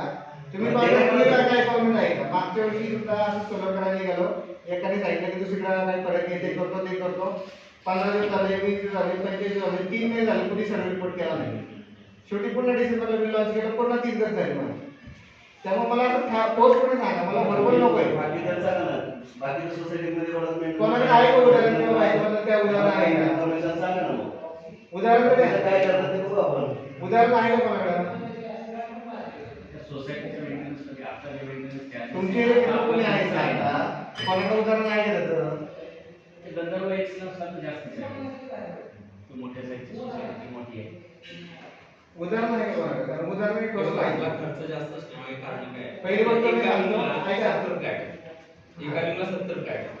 अदर सोसायटीज मध्ये एका विंगला 150 ते 200 फ्लॅट आहे. हा फरक आहे. तुम्ही जाऊन बघा, तर तुम्ही साध्या ॲश्युरंटला जरी गेलात ना तरी तिथे एवढा कमी मेंटेनन्स नाहीये. पण तिथला जर तुम्ही दोन लिफ्ट घेतल्या तर तिथले फ्लॅटचे कन्झ्युम हे बघा की बाबा तेरावी माझं एकच एसटीपी चालू आहे. ऑपरेटिव्ह लागतं एसटीपीला. एक किंवा लागतच लागतं. तेरावी मागं ऑर्डर पण चालू नाहीये. तेरावी मागं तर अजून सबसिडी पण त्याच्या टॅक्स पेमेंट चालू नाहीये. हा पण सर्व आहे ना. जर का तुम्ही पलीकडे पाहिलं तर 180 फ्लॅट 3 लिफ्ट असतील तर आपल्या इथे किती सोयीस्कर आहे वातावरण. जसे माणूस बोलतो आपल्याला आपला मला जपायचा असेल, आपल्याला आपल्या परवा बसरीच्या शिवाजी पाटील सांगितलं की जाण्याच्या ट्रॅफिकमुळे आम्हाला टोटली समस्या जाणवत आहे. आज जर का 15 मिनिटं मला लिफ्ट खालीच लागले तर मी माझ्या कंपनीत जाणार कधी, मी माझं काम करणार कधी आणि मी 2250 भरायचेच काम. मी जर लिफ्ट पाहून काढले तो पाहून काढ घेतला तिथं प्रेशस एमएस आहे तर प्रेशस एमएसला कोणी पडकं मारणार असेल तुम्ही फ्लॅट निवडते का? नाही. माझं चुकलं की मी पॅसेंजर असताना पॅसेंजर दिसला मोठा म्हणून मला सुखसुविधा भेटतील, तिथला बस पाहिलं, एसटी पाहिला, तेव्हा मी फ्लॅट घेतला. उद्या सगळं बंद पडायला येते. हे बाकीचे त्याच्यामुळे बंद पडायला ते रिस्पॉन्सिबल आहे का मी स्वतः रिस्पॉन्सिबल आहे? ऑब्जेक्ट नाहीये त्याला त्याला आता बाकीचं सांगा. साहेब मुळे ऐका आर्थिक परिस्थिती खराब असणं त्याचा भाग आहे. त्याच्यामुळे जर का तुम्ही नाही, दुसऱ्या आर्थिक परिस्थिती नाही. मी म्हणत नाही की मला 2250 मला काय ऐकत नाही. पण जे 2250 चं नुकूच काय काय आहे ते थोडं तुम्हाला म्हणजे बोललो ना मी आता तुम्ही पोस्ट करून काढला ना तर तुम्ही 24 लाख लाईट चालू काढताय बेसिक मध्ये. तर तुम्ही आहे ना बेसिक तिथं तुम्हाला मी शेअर करतो. तुम्ही फक्त बेसिक कॉस्ट करा. बेसिक कॉस्ट करत नसते सांगा मला. मी तुम्हाला ऑडिटचा रिपोर्ट आहे ना आता सगळ्यांना दरवर्षी मेल करतो. किती वाढवलं? आता ऐका ना दरवर्षी मेल करतो आपण सर्वांना. आता पण मेलच येईल. तर तुम्हाला मेल आला तुम्ही मेलवर चेक करा मला सांगा एवढं बसलं पाहिजे. बेसिक बेसिक बघू. पण या सगळ्या कालामध्ये जेवढे कोणी ह्या गोष्टी इन्व्हॉल्व होते त्यातले किती जण रिकव्हरी करताना इन्व्हॉल्व होत आहेत, किती जण त्याच्यासाठी नोटिसा काढणार किंवा त्याची समन्वय साधण्यासाठी वेळ देत आहेत, किती जण छोट्या छोट्या गोष्टीचा मेंटेनन्स घेतो त्याच्या खाली पण लक्ष देत आहे का? कोऑपरेटिव्ह असं सर्व पण बिहेव खरंच करतंय का मला सांगा. कॉपरेटिव्ह इन द सेन्स काय आहे की तुम्ही एकमेकांना मदत करून पुढे जाल. आज तुम्ही जर मेसेज मी तरी मला फ्लॅटचा डोर उघडून घेतलाय की मला पहिले फ्लॅट होते माझ्या इथे सगळं काम पण चाललं होतं फक्त फाटका बसवला राहिला होता ते पासून काही प्लंबिंगची कामं माझ्या नंतर केली नवे थोडा असं म्हणजे लिटच नव्हतं काही संबंध नाही आम्ही वरती गेलोच नाही कधी बघायला आलो डायरेक्ट डिसेंबरला जाऊन राहिलो बेसिकली काय होईल 2 लिफ्ट आहेत जायला सोयीस्कर होईल पुढे पॅसेज आहे म्हणजे लहान मुलं खेळताना पळताना धडपडली तरी आपल्या समोरचा पॅसेज स्वतः जाईल त्यामुळे काय वाटत नाही. हा प्रेमेसेस पाहून आपण सगळे कामं केली मग आता जर काही प्रेमेसेस पाहून आपण कामं केली तर हा प्रेमेसेस जपणं पण आपलं काम आहे ना. उद्या हा प्रेमेसेस आपल्याला होत नाही जपायला म्हणून आपण सोडून न टाका न जपायचे ड्रॉबॅक्स खूप आहे. इनिशियली काय होतं आपण खूप आधी खूप मेहनत घेतली मला बरेच जण म्हटलं की याने काय तुमची कॉस्ट वाढणार नाही करायची वाढत का नाही का रोडची कनेक्टिव्हिटीचा खूप प्रॉब्लेम आहे. सगळ्यांना माहिती की रोड ही बेसिक गोष्ट आहे इम्प्लिमेंट करायला आपण किती पण झोनलो ना तरी रोड जो पण आपल्याला पोहोचत नाही लोक गोष्टी पण आपल्याला पोहोचत नाही ना तो पण आपल्याला दिसेल वाढत नाही. हे प्रॅक्टिकल आहे. आता खूप सगळं काही करून झालं शेवटी त्या आता मी तो कॉमन ग्रुप का कनेक्ट केला मी की लोकवस्ती वाढल्याच्या आपल्या सामाजिक समस्यांना कोणी घेणार नाही जो पण आपल्यासोबत आपण पण खांद्याला उभं राहत नाही तो पण आपण करणार काय तो पण आपल्याला काहीच करता येणार नाही असा मेन मुद्दा आहे. आता त्यामुळे काय ठरवलं की एक कॉमन अप्रोच दिला त्यांना आपण आणि दुसरं आपल्या भल्यासाठी सोलरचं आम्हाला करून द्या कारण इलेक्शन फंडमध्ये त्यांचा खर्च खूप होत असतो त्यांचे आमदार फंड शिल्लक आहे कदाचित तो मागे पण जाऊ शकतो त्यामुळे कदाचित आपल्याला क्लब झाला तर झाला ते पुढचं रोड वापरण्यासाठी काय बिल्डर कॉन्ट्रिब्युशन देणार त्याच्यावर किती आले का मीटिंगला किती मीटिंग झाली मागची पण meeting. तर काय मीटिंग सांगायची तुम्हाला माहिती किती दिवस आपण ठरलं होतं आपल्याकडे काय झालं का शेवटी? तुम्ही हा प्रश्न कधी विचारला मला 9 महिने झालं 8 महिने झालं मग आज सध्याचे पोझिशन काय सध्याचे उत्तर देतो मी तुम्हाला पण तुम्हाला माझ्या प्रश्नाचं उत्तर द्या असं चालू होतं ना ते वापरतात आता ते दुकान काय दुकान मी तुम्हाला तेच विचारतोय की तुम्ही ह्याच्यासाठी इनिशिएट काय केलं पण मी काय करायला पाहिजे सर्जरी करायला पाहिजे मग सोसायटीने ह्याचा उत्तर घ्यायचा का फक्त तुम्ही काम नाही. नमस्कार मी म्हणत नाही की तुम्ही करायला पाहिजे पण तुम्ही स्वतः वरती घ्या आता तुम्ही बघत होता म्हणून मला काय नक्की काय झालं बरं आता हा मुद्दा आपण मराठी ग्रुप पण काढला होता आता तुम्हाला डॉक्टर गेले सक्सेस येईल मला बरोबर तुम्हाला सक्सेस येण्यासाठी जोपर्यंत तुम्ही इनिशिएट करत नाहीत लोक मला सक्सेस येईल का काय म्हणजे त्यावेळी सुरुवातीची पण मीटिंग ज्यावेळी होती किंवा आमच्याकडे काम होती काही किती जण इंटरफेअर करायला आले काही ग्रुपवरती मेसेजेस पण होते तेव्हा साहेब आले सगळे आले मागच्या आपल्या मीटिंग पण झालं 2-3 मीटिंग झालं त्यामध्ये इनिशिएट करायला पण येत नाही त्याचं सोल्युशन काय निघालं सांगतो मी तुम्हाला 2-3 गोष्टी थोडं काय पहिली गोष्ट तर मला होतं की आपण 1 शेअर आम्हाला दे तो काय म्हटलं का पाण्याचं काय आमच्याकडे येते त्याच्यावरती आम्ही पण शेअरपेक्षा जास्त खर्च केला आहे तुम्ही त्याच्यात तुम्हाला 3-4 पैसे घ्या पहिले आम्ही विरोध करणार नाही म्हणजे त्यांनी खर्च केला पहिला दुसऱ्या केल्यानंतर आम्हाला 6 लाख रुपये जे मेंटेनन्सचे आहेत त्याची कामगिरी करायची त्यासाठी आपल्या अकाउंटला दिले ते तर आपल्या मेंटेनन्सच खर्च झाले. नंतर दुसरी गोष्ट हा जो स्क्वेअर फूटचा नाल आहे आता इथे काय झालं मी पुढे बुजवलं आहे ना मग आता आपल्याला पाणी आलेलं नाही बरं आपली चुकी काय नाही त्याच्यात तुम्हाला प्रॅक्टिकल सांगतो इथं 32 बसले बांधले आहे लोकांनी त्यावेळी तो मुरून टाकला जात होता तो जो मुरून टाकल्यामुळे नदीचा प्रवाह चेंज होईल नदी अशी पूर्ण शेप घेईल बरोबर नदीचा फुगवटा तयार झाला फुगवटा झाला तसं खाडीच्या भागात पाणी सरतं बरोबर बॅकवॉटर जे म्हणतो आपण उगीचं बॅकवॉटर म्हणतो आपण जास्त बघतो असतं काय बॅकवॉटर काय ते समाजाची गोष्ट आहे ते बॅकवॉटर आज काय नाव आपल्याला असतं कॅन्सर म्हणून नसतं टाकलं आज आपल्याला भाऊ सांगतो मी कुणीच कामाला नसतो नाही ऍक्च्युअल मध्ये ते चूक त्या 32 लोकांना किंवा तिथे पुढे बोलणं झाले लोकांची त्यावेळी आपण ते पण डोकं ठेवलं आपलं त्याचं भविष्यात नुकसान आपलं सांगत होतं आणि खरंच हे नुकसान दिसून आले आता फक्त देवाची कृपा म्हणा आपल्याला किंवा काही म्हणा आपण ज्याला विरोध करतो त्याच गोष्टी आपल्या जनतेने सोडवायचं आहे तर त्या ज्या गोष्टी तुम्ही आता बघितलीत ना तर ती मी आधी व्हिज्युअलाइज केली होती की आता प्रॉब्लेम्स काय आहेत म्हणून आम्ही त्यांना सांगितलं हे कळतं आता समजा उद्या आम्ही गुगल घेतलं मला माहिती की माझ्याकडे सराव करून दिला जाणार नाही उद्या मी फंड जरी आणला ओढून तरी तो खर्च करण्याची जोपर्यंत मला सर्वसाधारण सभा त्याची अनुमती देत नाही आम्ही खर्च करू शकत नाही हे आमच्या अडचणी उद्या एखादी पत्र दिलं तर आम्हाला नाही काम न करण्याशिवाय पण तसं तसंच राहील आणि इथं जर आम्हाला भरून नाही निघाला हे तर मोठे पाईप टाकून म्हणजे पाण्याची सोय करणं प्रॉपर पहिली गोष्ट म्हणजे पाणी कुठल्याही पद्धतीने अडकणार नाही याची काळजी घेणं. ठीक आहे, नॅचरल फ्लो पाण्याचा मेंटेन झाला पाहिजे पण ते पाणी आपल्याकडे सरकलं नाही पाहिजे. ह्यासाठी आपल्याला तो बंदिस्त करून घेणं गरजेचं आहे. तुम्ही सेरेस्टामध्ये आहे बघा पॉवर उत्तराखंड मोठ्या प्रमाणात बंदिस्त नाले व्यवस्थित करून घेतले. खूप मोठं पाणी जातं, खूप मोठ्या प्रमाणात नाल्याचं पाणी कळकळ आवाज होतो अक्षरशः, पण त्याचा त्रास कोणाला होत नाही. आणि त्यांनी ज्या पद्धतीने नाला त्या पद्धतीने म्हणजे गावाला पण डेव्हलप करून दिली म्हणजे पाणी किती पण खळखळ झालं ऍक्च्युअली आपल्याकडे खळखळ पाणी पण नाहीये त्याच्यावर खूप जास्त पाणी पण त्या पद्धतीने नाला आपण इथे करू म्हणजे भविष्यात पाणी पास होणार आपल्याला त्रास होणार. यांचं म्हणणं काय असतं तर ह्या गोष्टी सगळा खर्च तो करून घे. PCMC परवाना आणण्याचा खर्च आणि ते बाकी सगळ्या गोष्टी ते करते. आपला जे किती 4 ते 6 कनेक्शन आहे आता वेळ 4 आहे अजून 3 वाजता का माहिती आहे का आपल्या वाशिंदचा टँकर आपण बचत नाही केली आणि बोरचं पाणी टँकरचं पाणी विचार केला तर बोरचं लाईट बिल ते कन्सिडर करतो आपण ज्यावेळी पाण्याचं कमतरता कमी येते तर 3 ते 4 हजार युनिट वरचे वाढतात. 3 ते 4 हजार युनिट वाढले म्हणजे 7.5 रुपये युनिट पडतात. तर 4,000 युनिटचे 15 चौक 60,000 70,000 रुपये वाढतं. मग वार्षिक ही खूप मोठी रक्कम आहे म्हणजे नाही म्हटलं तर कॅल्क्युलेट केली 10 लाखाची रक्कम आहे जी वार्षिक मध्ये टँकर्स वगैरे सगळं करून मग ही 10 लाखाची रक्कम पर वेळ सेव्ह झाली तर आपल्याला खूप मोठा फ्युचर आहे पडतो. दुसरी गोष्ट आपल्याला असं कोणता फंड आहे की आपण एक ऍडिशनल लाईन आणू शकतो. महत्त्वाची गोष्ट आपल्याला पाणी येणं त्या प्रयत्नासाठी जिल्हाधिकारी कार्यालयात मॅच उत्पन्न आलं. आज पाणी देण्याची काही सुद्धा जे मांडतो आपण त्या गोष्टी सुरुवातीला आपण केसीमची काही लोक आली 15-20 लोक त्यांच्याकडे आभार कारण ते लोक आले म्हणून कुठेतरी त्याचा सिरियसनेस क्रिएट झाला. पण आज 250 लोकांचं खूप घर चालतंय त्याच्यावरती पण तरी पण लोक यायला तयार नाही. मग ह्याच्यामध्ये ह्या सगळ्या गोष्टीमुळे जो खर्च वाढतो नंतर पाणी जर केसीमचं लेवल नाही आलं तर बोरचं पाणी तर टँकर पाणी घ्यावं लागतं.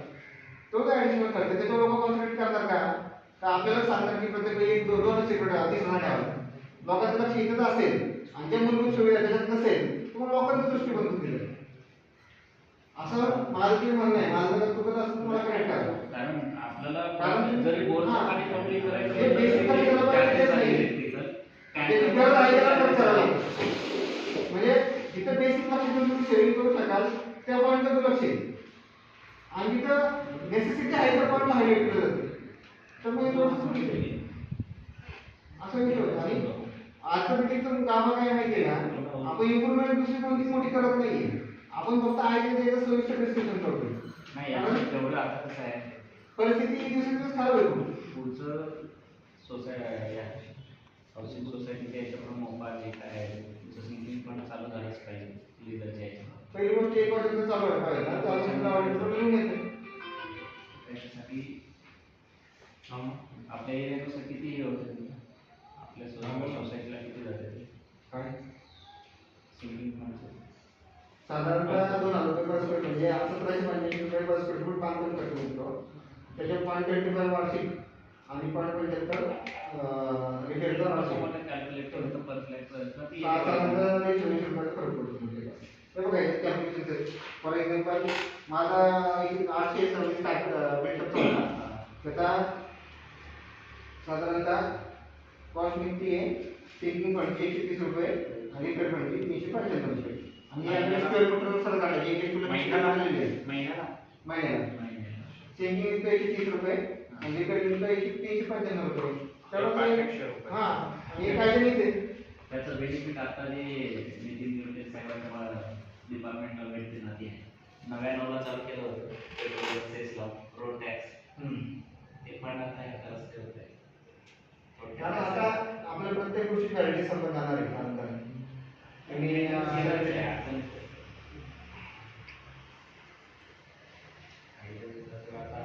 बिल्डरचं संपलं त्याचं काय आता ते म्हणणार झालं 5 वर्ष मला काय सांगणार जेव्हा त्याच्या वेळेमध्ये होतं तेव्हा तर त्यांना हात नाही. आता हे बघा आपण तुम्हाला विचारलं बेसिक्स काय तर बेसिक्स होते त्या बेसिक स्टँडर्डच्या खाली मोटर झालं तर ह्या बेसिक स्टँडर्डमध्ये सुद्धा आपण मेंटेन बसत नाही आता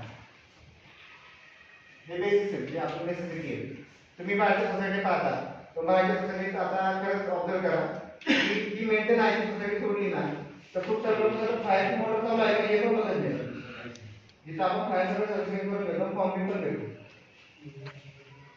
लोकांकडे टिपा बांधायला माणसं नसतात, आपल्याला टिपा बांधायची पण माणसं आहेत. म्हणजे प्रॅक्टिकली त्याच्यात काही विषयच नाही, म्हणजे देत नाही आपण कोणाला त्रास. काय गोष्टी एक प्रश्न असा पण आहे, जर सपोज जसं मुळे साहेब बोलले की बाबा 2250 फार जास्त आहे, म्हणजे ॲव्हरेज जर आपण काढला तर, आणि इथं आता जवळपास 30-35 लोक बसले, कोणामध्ये गट फिलिंग आहे का की 2250 मध्ये आपण सोसायटी चालवू शकतो, असं आहे का इथं कोणी? स्टँडर्ड जर लिहिले त्या स्टँडर्ड चालू हा, आहे का कोणी की बाबा 2250 मध्ये मी सोसायटी चालवू शकतो? सिंपल प्रश्न आहे.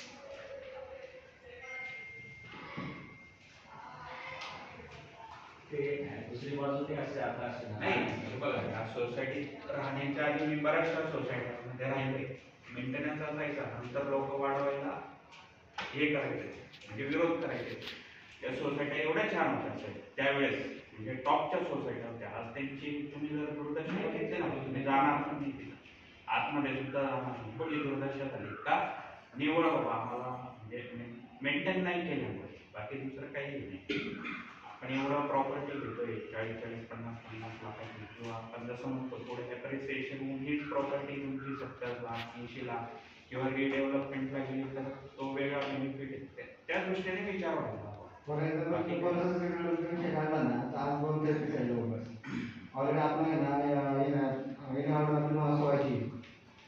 साहेब तुम्ही जो काय जर काढला ना, मी तुम्हाला सांगतो तेवढं जर काढलं आणि एकदम सोलार जर लावला ना, तर माझ्या अर्थाने मेंटेनन्स डायरेक्ट झिरो, तुम्हाला 1000 रुपये पण नाही ना. जे तुम्ही 2250 भरताय ना, समजा तुम्हाला 2.2% व्याज मिळते त्याच्यावर. तुम्ही जर वेगळ्या विचार केला तर ते कोण देतं तुम्हाला 2% व्याज? बँक सुद्धा तुम्हाला वार्षिक 6% देते व्याज, तुम्हाला 24% व्याज मिळते. कसं बघितलं बरोबर ना? फायनान्शियल कॅल्क्युलेशन झाले, पण जेव्हा आपण सगळं विचार करतो की हे सगळे ऍक्टिव्ह पासून पण ह्याला कसं आहे ना, positive attitude, positive attitude, negativity नको. ज्या गोष्टींसाठी जेव्हा इनिशिएटिव्ह झाले तेव्हा तुमचं बँकिंग स्ट्रॉंग राहतं, ते सोपं नाही आहे. त्यासाठी फायनान्शियल स्टेबल झाल्याशिवाय काय पुढे काहीच काम करू शकत नाही. आणि ह्या गोष्टी करायला खूप जास्त त्रास होतो, कारण हा जो प्रकार आहे ना, त्याला आपण 3 वर्षाचे कामकाज करतोय किंवा बाहेरच्या सदस्याचे पण पेमेंट करतो, ते म्हणाला आम्ही जनरेशन तरी वस्तू टाकल्यावरती काम करतो.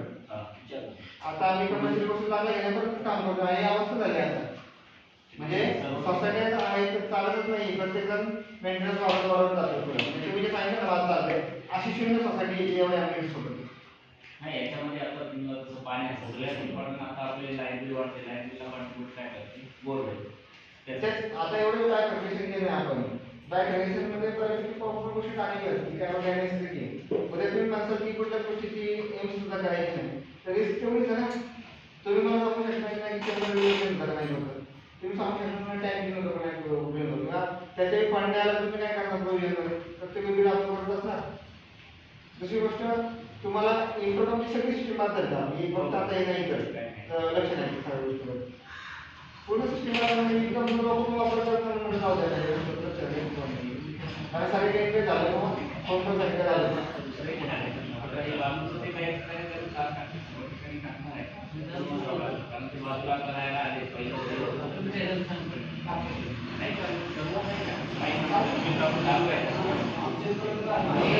सगळ्यात मोठी गोष्ट आता एक डिक्लेअर करतो बरं का की मराठी मी डिक्लेअर केली की ऑडिट रिपोर्टवर पण ते नेगेटिव्ह बॅलन्स आहे कारण तुमचे खर्च वाढत चालू आणि जवळपास आपल्या वेळेस सांगितलं जुलै जो 8 ओपनिंग वेळ 8ची त्याच्यावरती फक्त 80 रुपये वाढवले ते पण जुलै 2021 मध्ये 7 वर्षाचं बजेट आहे. जुलै 2018 ते जुलै 2024 हे 7 वर्ष पूर्ण झाले आपले. आणि बिल्डरमध्ये एमसी कुठलेही केलेले नव्हते. हा. आपण जेव्हा हातात घेतली आता सोसायटी काय अवस्था होती लिफ्टची हे सगळ्यांना माहिती आहे. आता इथं बऱ्यापैकी लोक असे आहेत की त्यावेळेला हजर होते आणि लिफ्ट त्यावेळेस कशा बंद पडत होत्या तुम्हाला माहिती आहे. जॉन्सनला फोन केलेला माणसाने, जॉन्सनने काय उत्तर दिलं विचारा त्यांना. आधी पैसे टाका मग आले. आता मग सगळ्यांना काय वाटतं माहिती आहे की आम्ही मेंटेनन्स वाढवतोय, पण मी सगळ्यांना मेंटेनन्स वाढवत नाही क्लिअर करतो. सिंकिंग रिपेअर फंड सेपरेटली सांगितलं आहे. आणि दुसरी महत्त्वाची गोष्ट म्हणजे आपण ऑलरेडी खड्ड्यात आहे. तो जर मागच्या वर्षी न केल्यामुळे ना ऑलरेडी आपण जवळपास आहे ना बेसिकली तुम्ही बघितलं तर 9.5 लाखाच्या इकडे भरत होतो, आज 24.5 लाख भरतोय, म्हणजे 15 लाखाला पण खड्ड्यात आहे. आता आपलं म्हणजे एखाद्याचा फ्लॅट विकला तर ते खर्च भरून झाले, ते प्रॅक्टिकल झाले. म्हणजे खरी वस्तू आहे आज अशी कंडिशन झाल्यामुळं हे फक्त म्हणजे उभं राहून थांबून दाखवा फक्त मला की हे नुकसान हे थांबवायचं फक्त माझ्याकडे थांबली. जसं मगाशी बोलले ते जरा सगळ्यांकडे बोलले, पण माझा आहे ना उपरली चॅलेंज आहे गोष्टीचं. हे जे नुकसान चाललंय सोसायटीचं सोडलं सगळ्या गोष्टीमध्ये जे लाईट नुकसान चाललंय हे कोणाकडे असतं थांबवलं. हा माहिती आहे का की याच्यासाठी ना खूप इनिशिएट करावं लागतं, खूप तळमळ लागते, वर्ष काम करावं लागतं.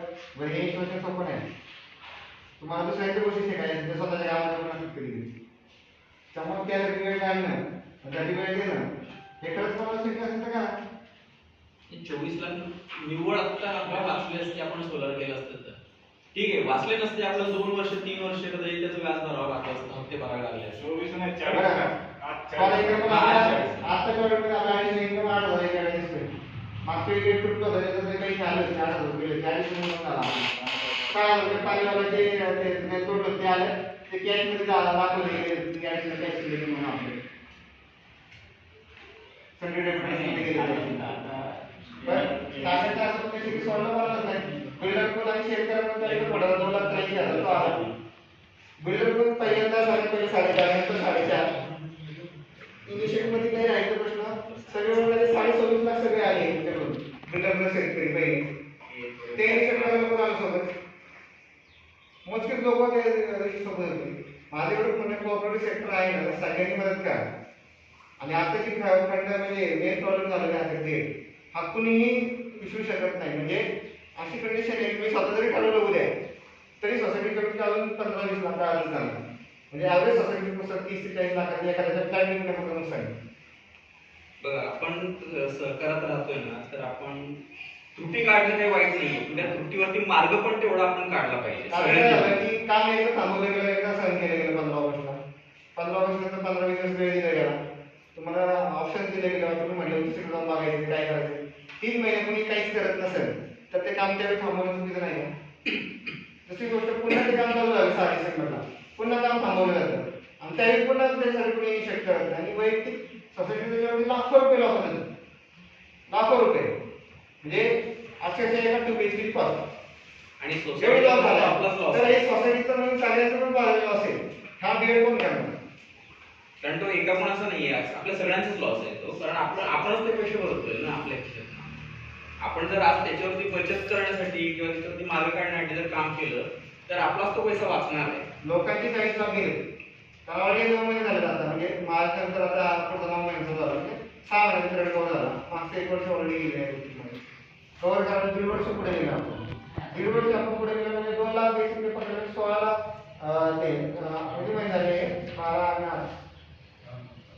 20 महिने झाले जवळपास. म्हणजे 40 लाख डॉट झाले साहेब. माझ्याकडे 40 लाख तर बेस्ट करता आपली काय काय होतं बेस्ट असतं किती आपल्याला.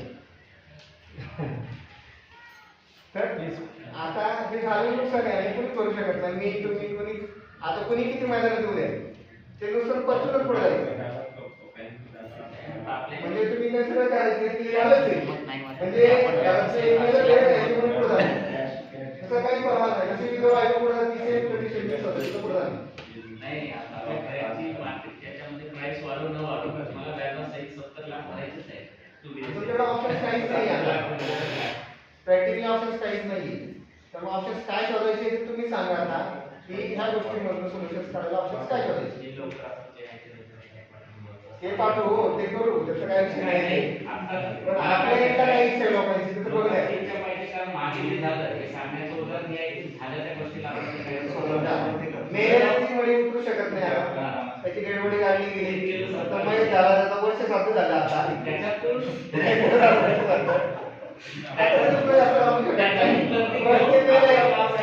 झालंय घराचा फोन केलाय त्यामुळे त्याच्यातून लग्न घेऊन आता परत आणखी लॉस सगळ्या सगळ्यांकडे मला सगळीकडे सांगायचं लोकांकडून मी जो बोलतोय करता करता नाही आला तर 10 झाला 13 झाला वर्ष झाला हाँ सोलर पे प्रायोरिटी हो और अभी टाइमिंग है ना 100 रुपये सोलर प्रायोरिटी द्या म्हणता तुम्ही बरोबर पण करायचं कसं तरी कुठे लक्ष करून द्या तुम्ही एक ऑप्शन दिला की आपल्याला आमदारांना भेटणार आहे म्हणून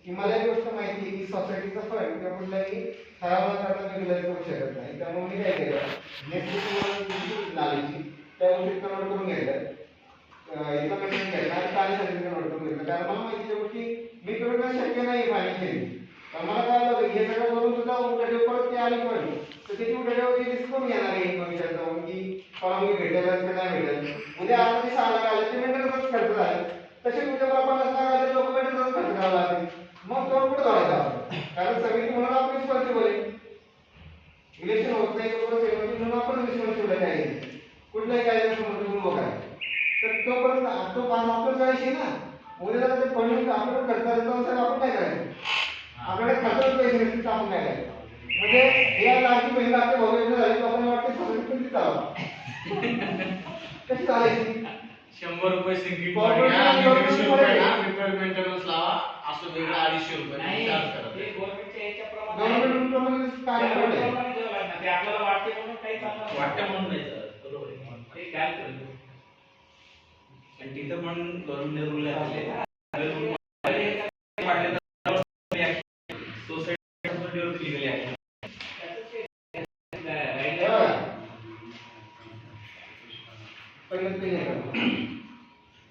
आज इस सोलर के लिए 2 ऑप्शन ऐसा सुना है मैंने एक कैपेक्स और ओपेक्स मॉडल में तो उसमें एक मॉडल में तुम खर्चा करके तुम यूटिलाइज कर सकते हो 100%। दूसरा मॉडल में वो लोग आके बिठा के जाएगा बट 25 ईयर्स के लिए 30 ईयर्स के लिए वो जितना एनर्जी प्रोड्यूस होता है उसमें हमको एक सर्टेन अमाउंट देगा रिमेनिंग अमाउंट वो भेजेगा।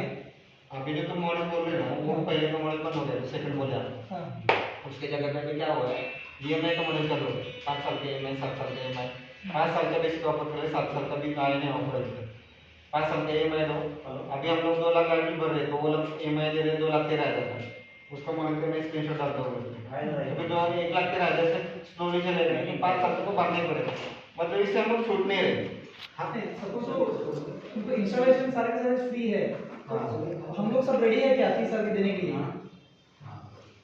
30 साल का लेकर बंदा है अभी मेरा कंपनी में चालू है मेरे सोलर सर्विस चल रहा है तो I can get the contact जो एग्जिस्टिंग चालू था ना वो सब लोग उसका स्कीम ही बंद कर दी देखेंगे अगर कोई रहेगा तो अच्छी बात है हम लोग को बचा देगा सिर्फ वही एक ऑप्शन है तो हमको कुछ इन्वेस्ट करना पड़ेगा बट हमको जो जगह देना पड़ेगा हमको 25 इयर्स के लिए 30 इयर्स के लिए वो देना पड़ेगा मतलब रूफ टॉप जो एरिया है वो देना पड़ेगा आपने नहीं देना पड़ेगा उनके लिए नहीं जाएगा वो अपने लिए आएगा तो देना नहीं पड़ेगा हमारे लिए लगना पड़ेगा 100 यूनिट आ रहा है जैसे 200 यूनिट बन रहा है अरे 100 यूनिट हमको चाहिए था वैसा नहीं होगा टाइम लेके उनके साथ एग्रीमेंट रहेगा ठीक है मैम कॉन्ट्रैक्ट क्या अवेलेबिलिटी क्या है डेफिनेटली अभी सरकार ने मुझे परसों एक शेयर किया है उसमें भी एपेक्स मॉडल है उसमें 5 साल का ईएमआई डाल दिया है ठीक है लेकिन उसके लिए उन्होंने बोला कि 12.5 लाख दो लेकिन वो वापस आ जाएगा सब्सिडी में उतना अपना वापस आ जाएगा 3 महीने की तो जब अपन इन्वेस्ट करना है 3 या 4 महीने में ज़्यादा से ज़्यादा तो तब अपना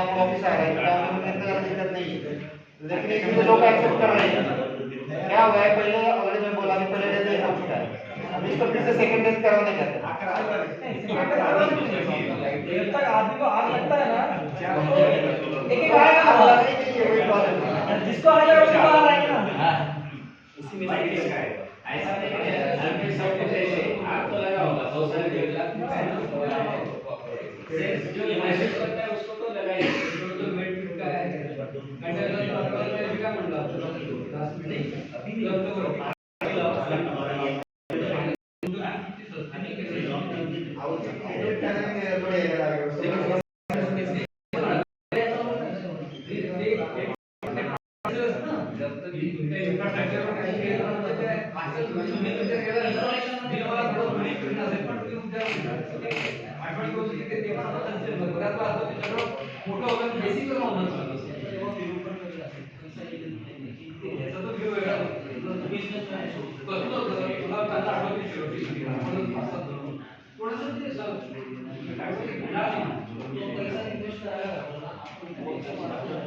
बरं ठीक आहे. जो महत्वाचा मुद्दा परत रिपीट करतो की व्याज 12% ते 20% करतोय. ठरावाला कोणाच्या अनुमती असेल तर सांगा. ठीक है. तीसरा ठराव इसमें हम लोग आमदार निधि पे अप्रोच कर रहे हैं. पॉजिटिव वे से अप्रोच कर रहे हैं कि होना चाहिए. होता है तो ठीक है. ठीक है. इसके लिए किसी का ऑब्जेक्शन नहीं है. अप्रोच करो ना तो भेटला जाणार नाही.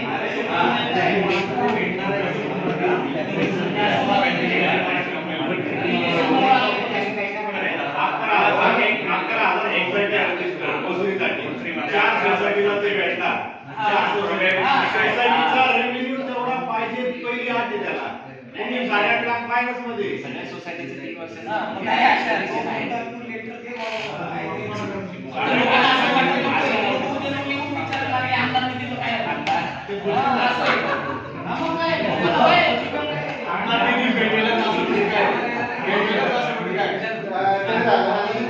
जास्त काही विषय नव्हता.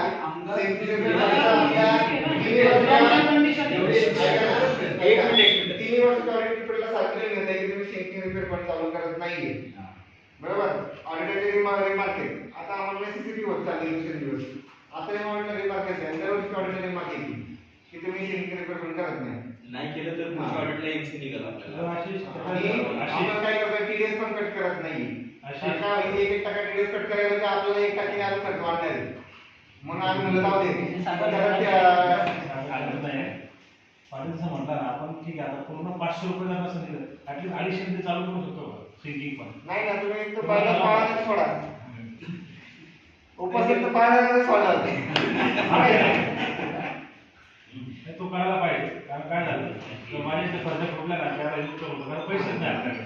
हे फक्त खर्च पुरतं सोडा सगळ्यांनी होणार त्याच्यामुळे ते आधी जरा काय मला फरक नाही पडणार जर सिंगिंग फंड झाला सिंकिंग पण पर्याय नाही. अशी गोष्ट दिसता. आता ऑडिटर आपल्या जवळच पाहिजे कारण ऑडिटला खूप त्रास होतो. ठीक आहे. तर ऑडिटर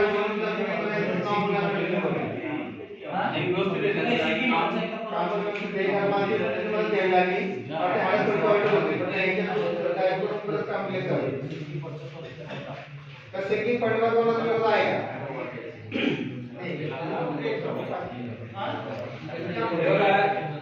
सगळ्यांना विचारतोय ना तर सगळ्यांनी त्याच्यावरती काय होकार काय असं व्हायला नाही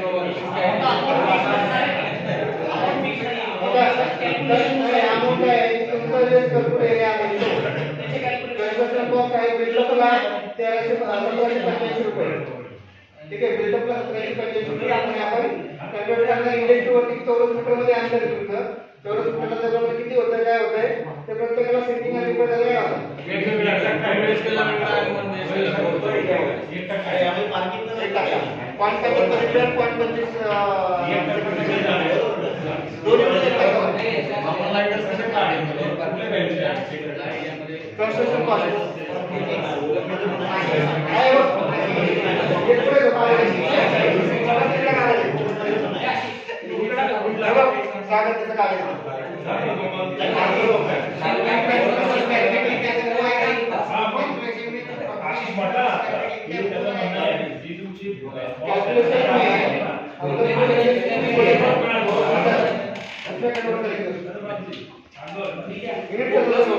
लोअर पार्किंग प्लस होता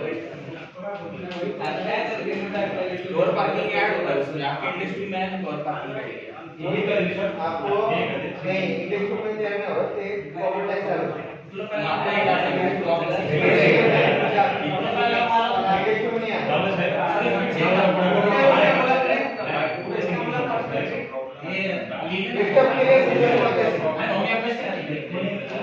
बिल्डअप के लिए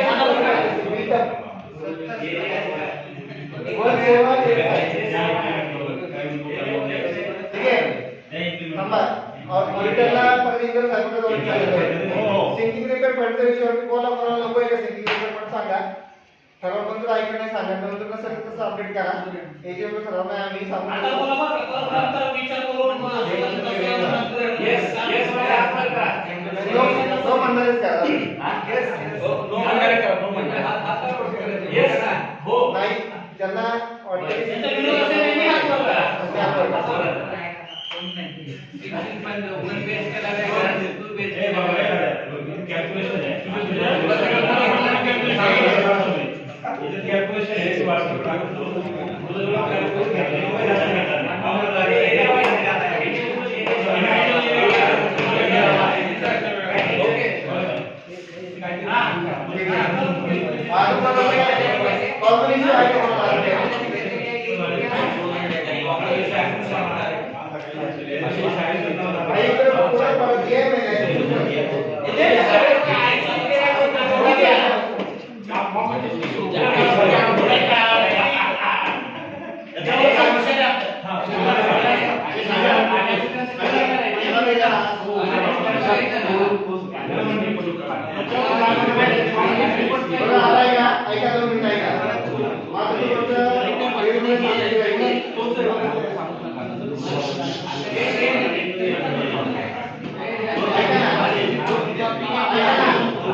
मागच्या काही कामात ठोस कामं अशी आहेत, बाकी कामाला मंजुरी पण द्यायची दिले जास्तीच म्हणायला आणि जास्तीचं नको एक स्वीकारलं असते.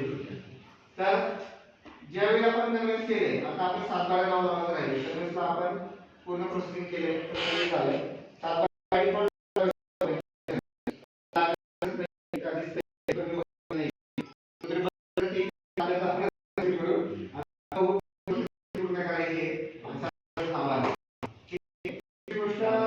आपल्याला सीसीटीव्ही बऱ्याच मोठ्या प्रमाणात टाकले, त्याच्यात एक सीसीटीव्ही आपण अप्रोच दिला आहे, पुढची पण सीसीटीव्ही आपण आणि आम्ही सीसीटीव्ही केली होती, जसं आपण आपल्या गरजेनुसार असं काही बदल करायला ते मॅसेज आहे आपले मॅसेज टूल आणि माझ्या जाणकारी शेड होते, म्हणजे ठेवायचं शेड नव्हतं, मागचं शेड नव्हतं, पुढचं पार्किंग 40 फूट केल्यानंतर ते एक शेड नव्हतं. ठीक आहे, आता सायकल काढली तुम्ही बरोबर, पण सायकल शेड नाही पावसामध्ये दिसते, पण आता पावसाळा गेला त्यामध्ये काही गरज वाटत नाही, कारण आज माझ्यासाठी थोडंसं कव्हर करायचं बाकी आहे, कव्हर करायला लागतं तर मला गॅप राहिला, त्यामुळे सायकल बरोबर थांबतात ना ते प्रॉब्लेम होईल आणि इथल्या गणपती उत्सव होईल आपल्या विषयी.